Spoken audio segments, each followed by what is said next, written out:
does a tremendous job for us as Director of Player Development. Kind of my right-hand man. He does a great job. But today is his annual Thanksgiving Turkey Giveaway Day over in College View Hills in Atlanta, where he grew up.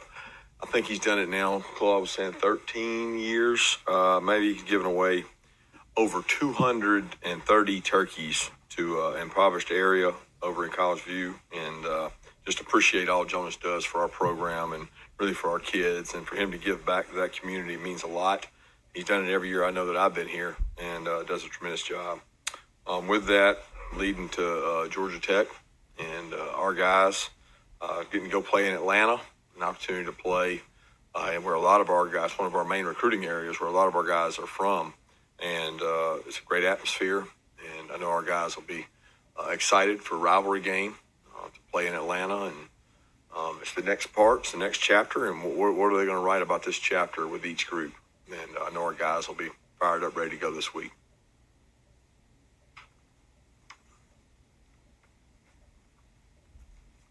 Coach, kind of a view from 10,000 feet question here. Florida's obviously going to hire a new coach. It'll be their seventh since 2001. I think you're the second at Georgia since 2001.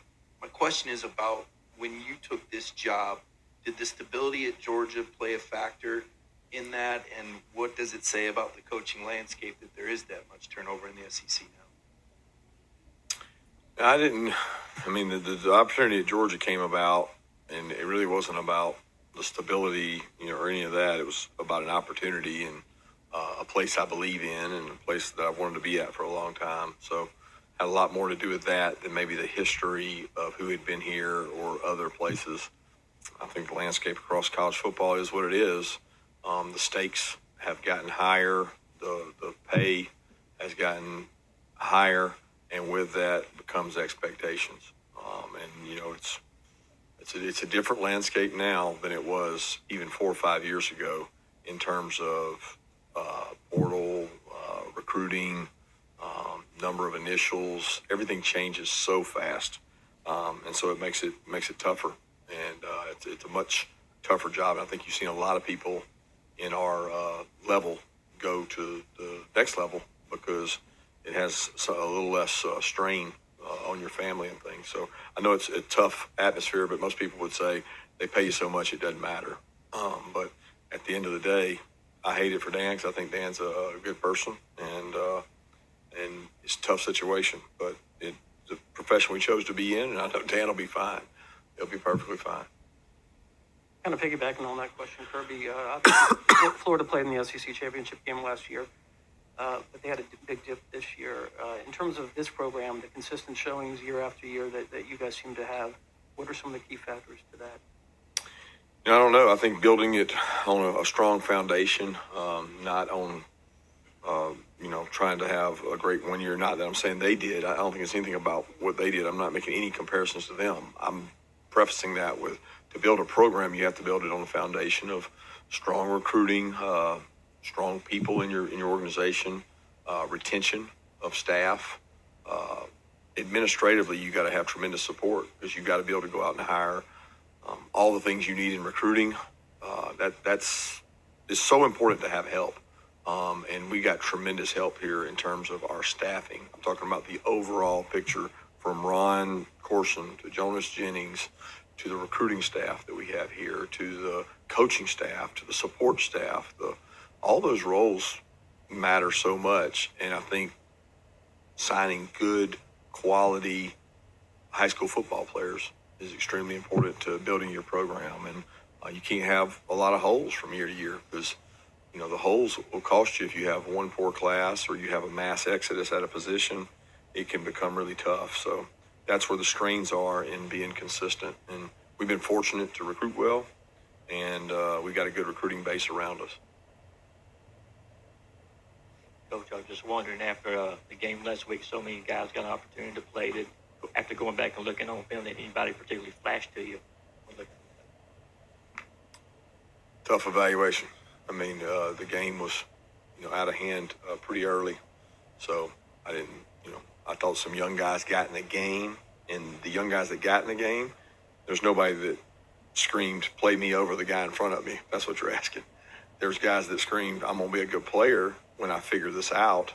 But there's no astonishing views from watching the tape. Coach, Xavier Story had an interception on Saturday. What has his development process been like working with the outside and inside linebackers? He's come a long way. He was here over spring, but he didn't get to practice because of a foot injury.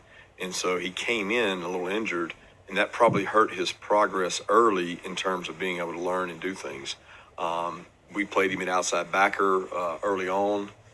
Since we've had 2 injuries at inside backer, we moved him to inside backer. He's probably better suited to play that position right now in terms of size, speed, strength. He's not big enough to hold up out at outside backer right now, but he has good instincts.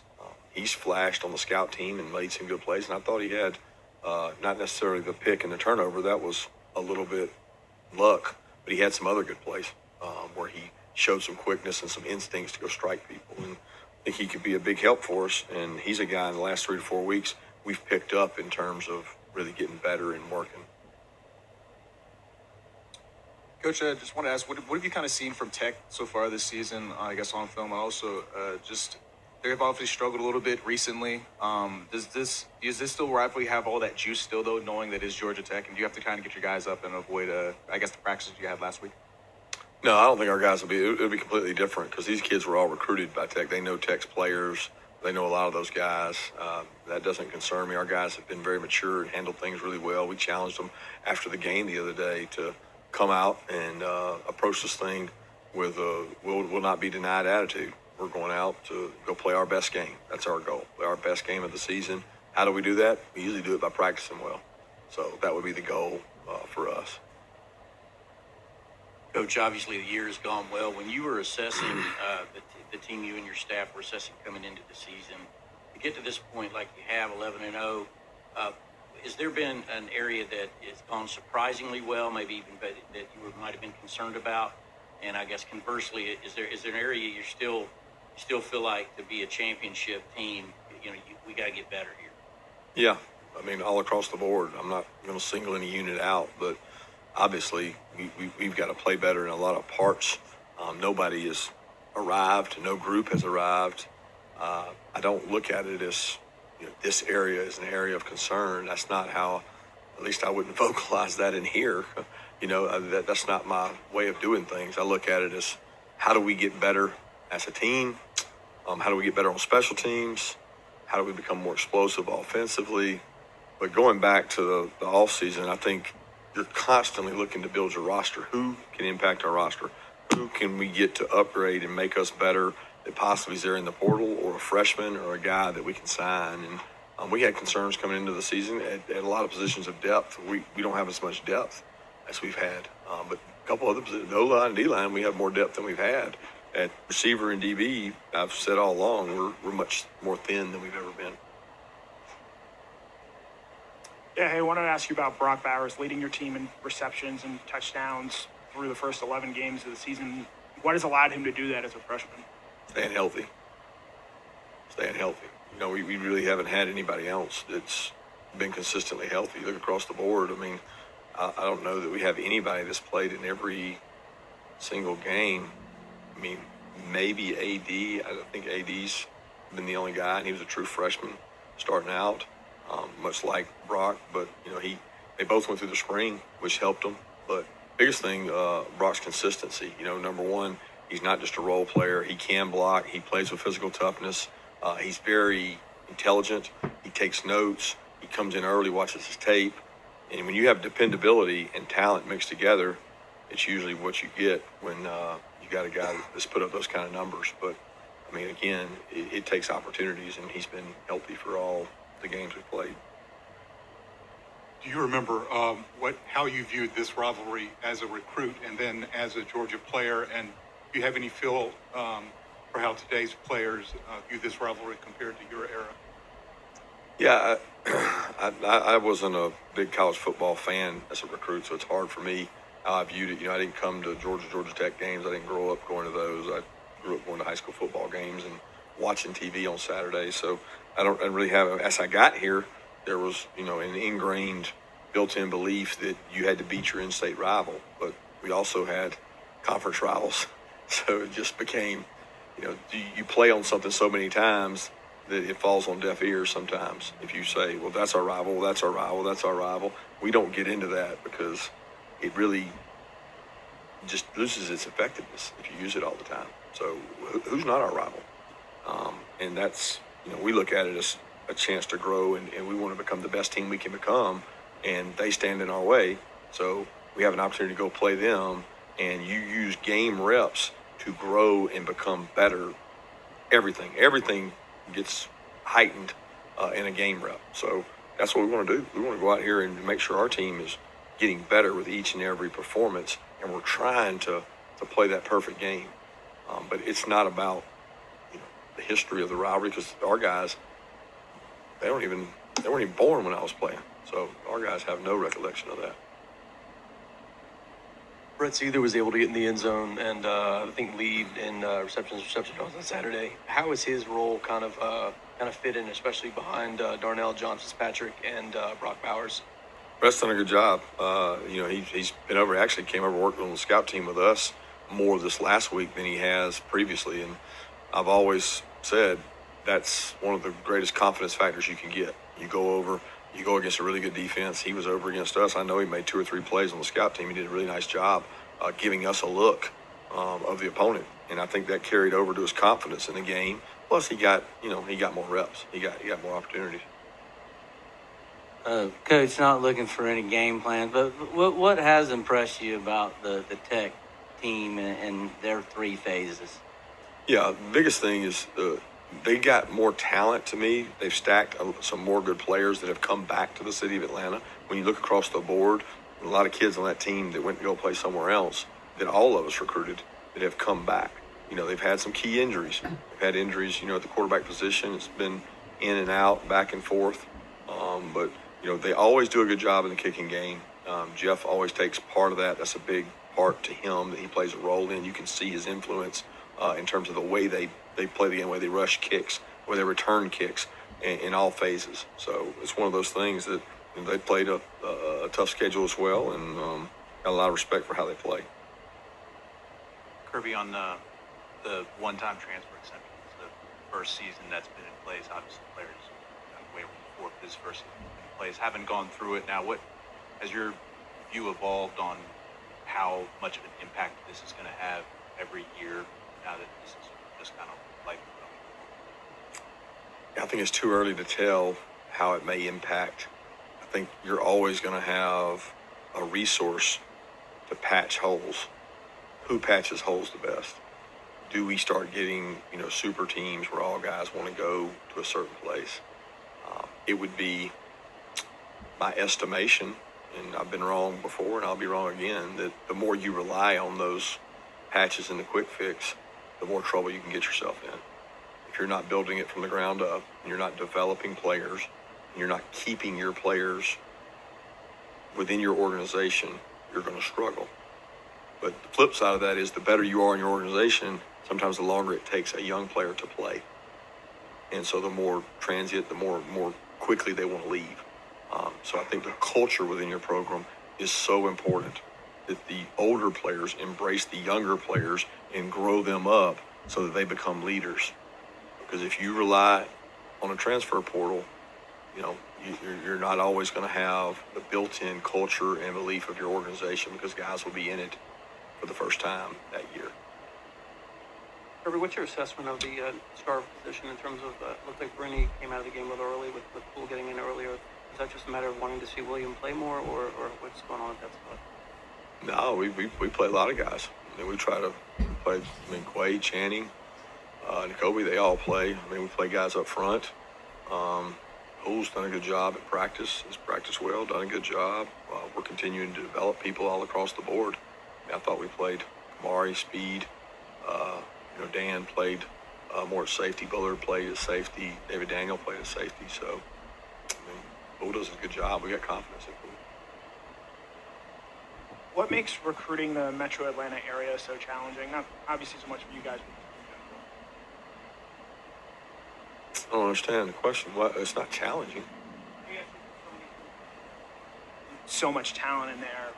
What is it that makes it sort of different than recruiting some other?